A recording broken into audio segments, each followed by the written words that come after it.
in some ways it started with me and Diana in our show getting interviewed by Scott Van Pelt and Diana having, her response, which if you go back and watch it, and I don't mean to split hairs here, but it is just another moment where things get taken onto social media and they just grow and people spew and it turns into something that you can't even recognize within 24 hours. Scott Van Pelt did ask Diana a question about rookies. Now, was Dee talking about Caitlin or not? You have to ask her. If I can get ahead of myself for a second, Diana has been so complimentary of Caitlin since, which to me just really speaks to the issue, which is at times people have been negative towards some of these rookies, right? From a basketball standpoint. They have been critical from a basketball standpoint. And yet those statements have been just blanket statements on how an entire group of people feel. That is what is really, really troubling for me.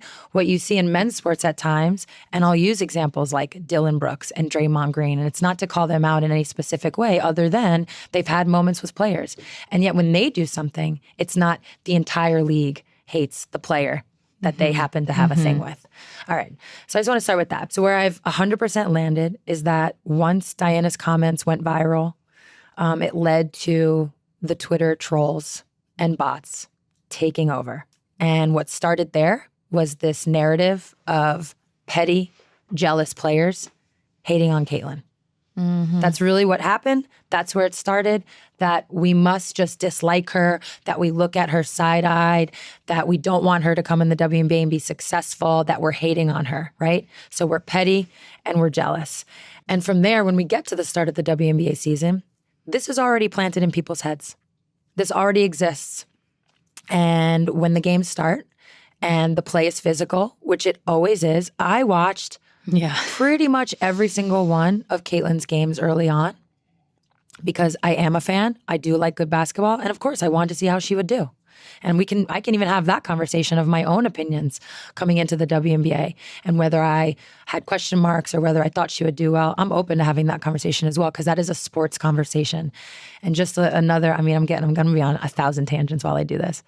But what's really also disheartening is the coverage of Caitlin coming out of college, Angel Reese as well, coming out of college and going into the WNBA. We as WNBA players were having basketball conversations and everybody just took it to another place where we were attacking them as people.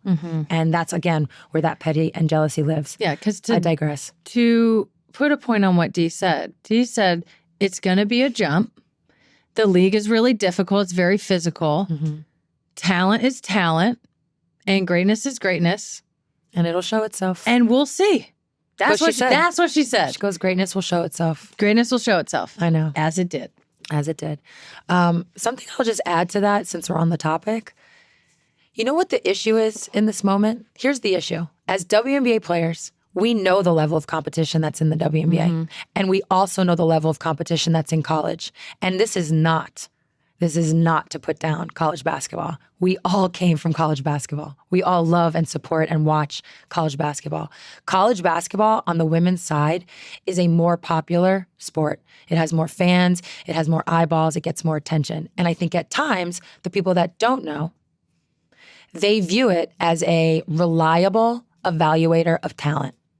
And college basketball is a very tricky evaluator of talent. There have been players that have had amazing college careers only to get to the WNBA as top picks and struggle. And maybe they never make it. Some of them out the league in 2-3 years. Some of them it takes 2-3 years to find themselves. It's just not a reliable evaluator. And because of that, a lot of us look at college and we're like, okay, we see what the player's doing and we respect it.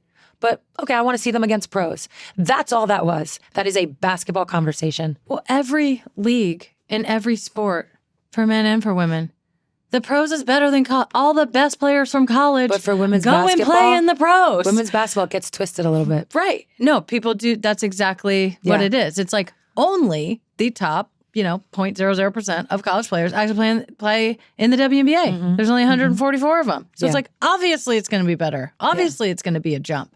Absolutely. I just feel like this is actually the opportunity I've never had to really kind of almost level set what's happening. So the season starts. I watch the games. Not at any point did I think anybody was playing dirty against Caitlin. Not at any point did I think Caitlin was targeted. And I'm going to stop on that word because what happened was these petty jealousy narratives that got formed.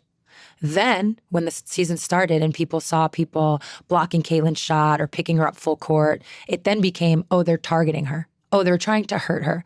I cannot stress enough how insulting that is.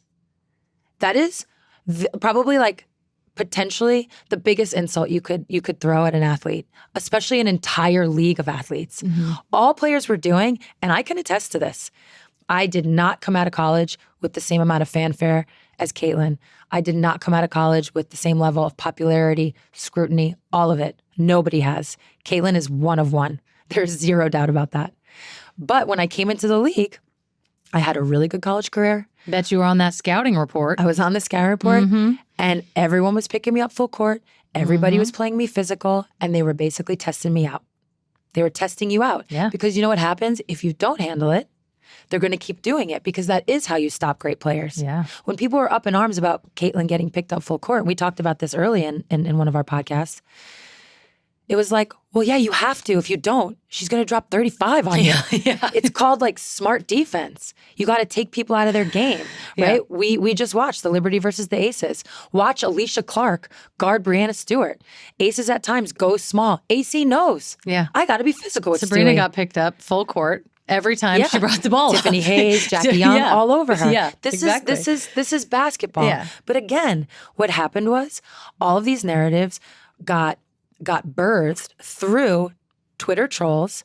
And I will shout out Caitlin for making that point. Like, these aren't fans, these are trolls. We'll circle back on that later. These Twitter trolls and then bots created all these narratives.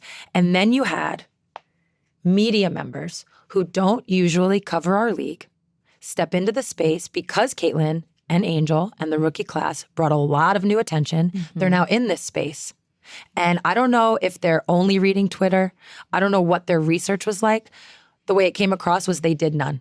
And they were just listening to all the narratives. So whether it was media members who were new, who didn't do their research, who were just tapping in, or casuals, as I've liked to kind of call it, my mother-in-law, your brother-in-law, Denise, your cousin. we're not totally talking about you, friend but of a kind friend. No, not me. Your friend of a friend. Yeah. All of a sudden, every person in the women's basketball space, and even you, Megan, like, you're getting hit up like, yo, why are they doing this to Caitlin? Is this happening, or is that what's happening? They're just hearing the things, and it's like, They're is this hearing the happening? And I'm narratives. like, no, it's not happening. And then I have to give them a diatribe on like 25 minutes about the history of racism and sexism in the country. Yeah. Right.